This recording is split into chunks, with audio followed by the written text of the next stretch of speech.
kita lanjut ke bagian yang namanya string. Terkait dengan string, atau kalau istilah lainnya adalah ini juga pengembangan dari suatu larik. Cuma dia tipe datanya adalah karakter atau char. Dia bukan untuk menyimpan suatu angka kayak kasus yang ada di sini yang sedang dicontohkan. Kalau yang di sini ini kan dia nyimpan angka ya, 10, 20, 30, 40, 50 ini kan angka biasa, angka bilangan bulat. Nah, kalau string itu nanti dia dipakai untuk menyimpan larik dengan tipe data karakter, atau nanti kalau istilah lainnya dia menjadi sebuah kata atau kalimat.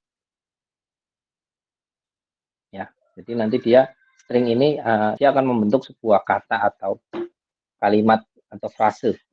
Secara prinsip string itu karena dia adalah larik tapi dia karakter.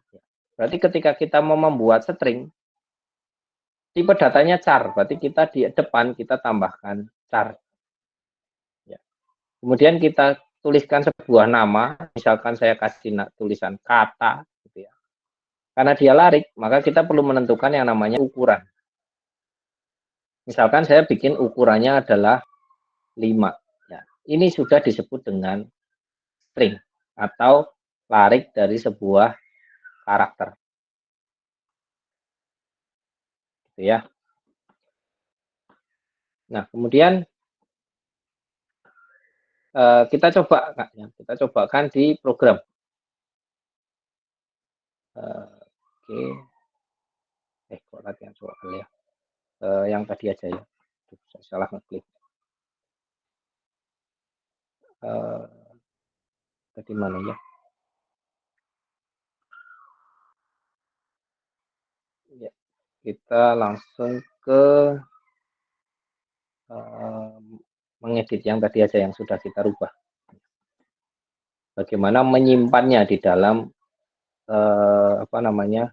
bahasa C atau C++ ya. Kemudian bagaimana nih tadi kalau di dalam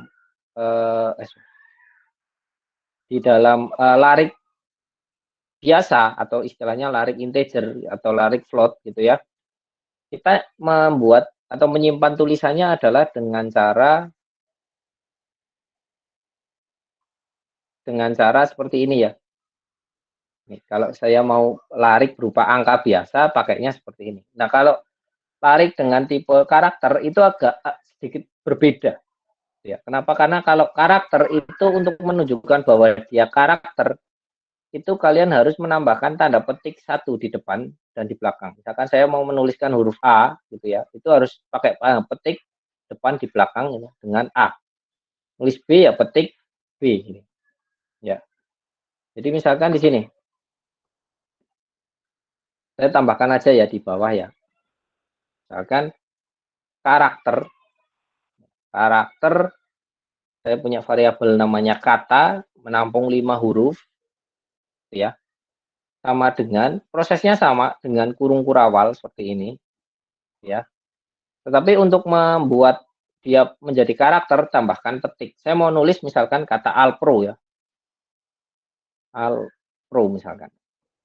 Berarti kita menambahkan petik 1, sorry, di sini. Petik 1, ini A, ya.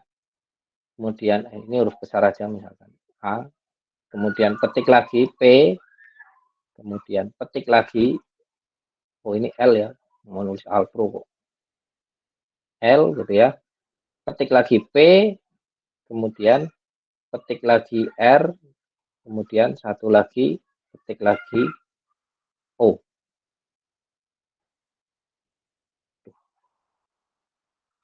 O, gitu ya. Nah, ini maka nanti 5 tulisan ini, 5 huruf ini akan tersimpan di dalam satu variabel namanya kata. Tetapi ketika kita menyimpan itu menjadi sebuah string atau kata ini ya, sebenarnya ada satu karakter tersembunyi. Di belakang itu ada satu karakter sembunyi. Di bagian belakang ini ada karakter yang tidak kelihatan, makanya disebut dengan karakter tersembunyi ya. Tersembunyi. yaitu karakter backslash 0. Ini menunjukkan akhir dari kata. Jadi kita tahu bahwa ini akhir dari string itu dari kata backslash 0. Sehingga kalau kita lihat di dalam sini, ini berarti saya perlu nambahkan satu karakter lagi, yaitu backslash 0 di sini. Ya. Artinya apa kalau ada backslash 0 itu ukurannya bukan 5. Ya, kalau kita hitung di sini A1, L2, P3, R4, O5, karakter tersembunyinya 6. Berarti ukurannya bukan lagi 5 tapi 6. Seperti ini. Maka di sini sekarang sudah bisa nyimpan tulisan Alpro. Karakter tersembunyi ini pasti akan selalu ikut kalau kita membuat sebuah string. Gitu ya. Nah, bagaimana untuk menampilkannya gitu kan? Untuk menampilkannya ya kita pakai for aja misalkan ya. Sama begini. Misalkan seperti ini for.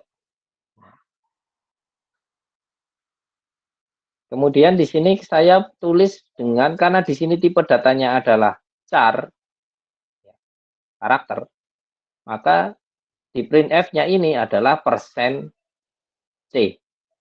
Ya. Kemudian variabelnya di sini saya pakai kata yang ke i-nya mulai dari kata yang ke 0 sampai di sini ukurannya karena variabel kata di atas ini pakai ukurannya sampai 6, berarti di sini 0 sampai kurang dari 6. Ya. Kalau ini dijalankan, maka sudah bisa memunculkan tulisan Alpro. Ya. Tapi ini Alpro menurun ke bawah. Kenapa? Karena saya pakai \n. Oh, ini saya harus inputkan dulu ya. Karena saya pakai scanf ya. Mungkin nanti saya hapus dulu aja. Ya, ini tulisan Alpro ke bawah nih. ALPRO. Ini berasal dari mana? Dari variabel dari string ini, string dari kata. Ini scanf-nya saya hapus dulu aja. Gitu ya. Atau kalau misalkan mau dalam satu baris ya \n-nya kalian hapus saja kan gitu. Maka nanti muncul tulisan Alpro. Ya. Jadi ketika kalian membuat sebuah string jangan lupa diakhiri dengan \0. Bukan \o ya, tapi \0. Ini ada Alpro di belakang. Ya. Itu untuk cara yang pertama ketika kita membuat atau kita menentukan isi dari sebuah string. Cara yang kedua kalau yang cara pertama itu pakai tanda petik 1 masing-masing. Cara yang lebih cepat lagi, misalkan saya pakai variabel word gitu ya, jumlah karakternya 6 sama karena saya mau menuliskan tulisan Alpro juga. Cara yang kedua yang lebih mudah itu dengan tanda petik 2. Ya, kita tulis langsung Alpro gitu. Maka yang terjadi ini juga sama, nanti dia akan menampilkan tulisan Alpro. Gitu ya. Word dan kata ini sama gitu. Sama-sama menampilkan tulisan Alpro. Untuk printf-nya bisa kalian dengan menggunakan cara yang sama seperti ini. Ya, misalkan berarti ini saya ganti word. Karena dia sama, kita perlakukan sama kayak larik gitu ya. Jadi di sini pakai word yang ke i itu juga sama. Ya, kita coba aja. Ya, kita coba jalankan. Ya, di sini muncul tulisan Alpro. Alpro ini adalah dari word, bukan dari kata ya. Word itu bedanya dengan yang kata adalah kalau yang kata itu kita pisahkan masing-masing karakter dengan tanda petik. Kalau kata word yang ada di word itu pakai langsung petik 2, Alpro. Cara ngaksesnya bisa dengan %c juga bisa, tapi kalau pakai %c pakai for di sini. Atau cara yang lain, ya, cara yang lain itu bisa kalian cukup dengan menggunakan printf. Kalau di bahasa C ini %s namanya. %s ini misalkan, tapi kalian nggak perlu lagi belakangnya ditambahi ukuran. %s ini maksudnya adalah string. Jadi persen %s itu sudah include char plus tanda kurung siku segini.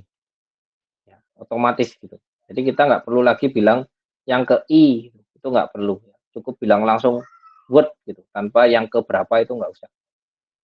Ini ada dua cara, dua model ya. Yang pertama pakai persen %C, kalau pakai persen %C berarti kalian harus akses masing-masing urutannya.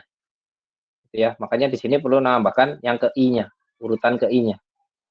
Tapi kalau pakai persen %S, ya, cukup langsung sampaikan word gitu aja cukup. Nggak perlu pakai urutan yang keberapa. Karena persen %S itu sudah otomatis char yang sesuai urutannya.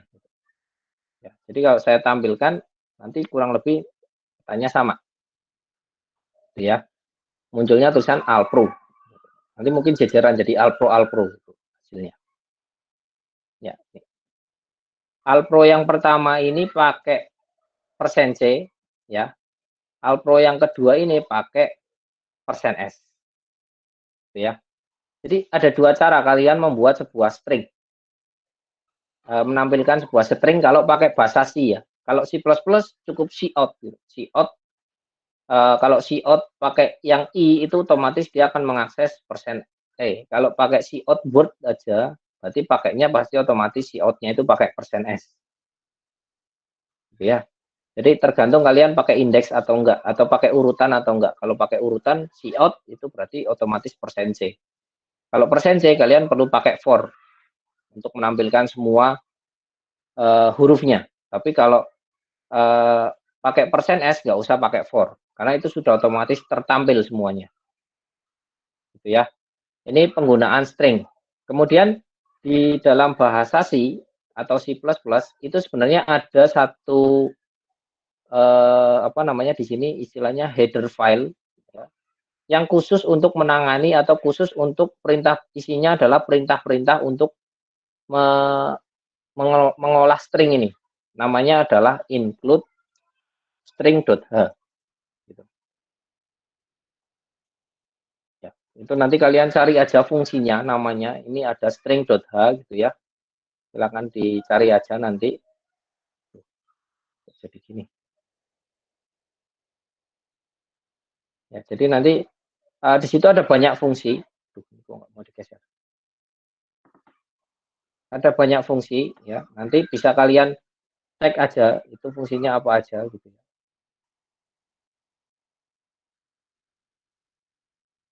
Ada banyak fungsi. Aduh, balik lagi. Ada banyak fungsi ya. Nanti fungsinya apa saja kalian bisa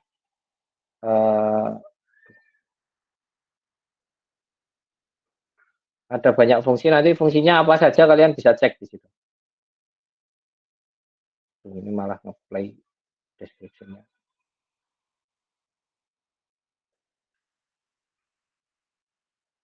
Bentar, saya sembunyikan dulu aja.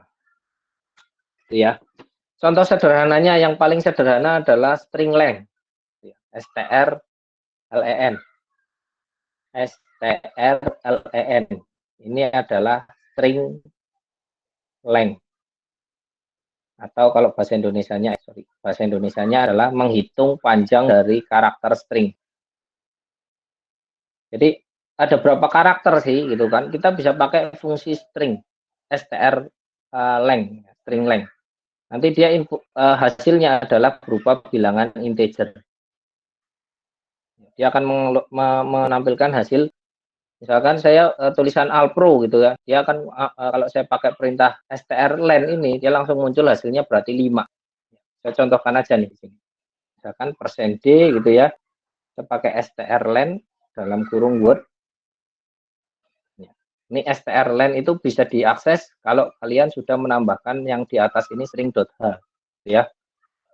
Kalau di sini nanti maka yang terjadi adalah kalau dijalankan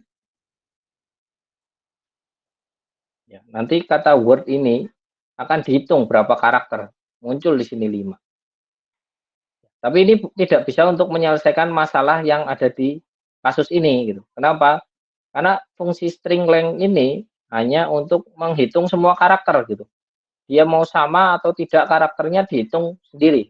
Jadi kayak tulisan harga ini ya tetap akan munculnya adalah 5 gitu, bukan 4 karena di sini ada A sebenarnya. Tapi kalau pakai string length ya akan dihitung semuanya.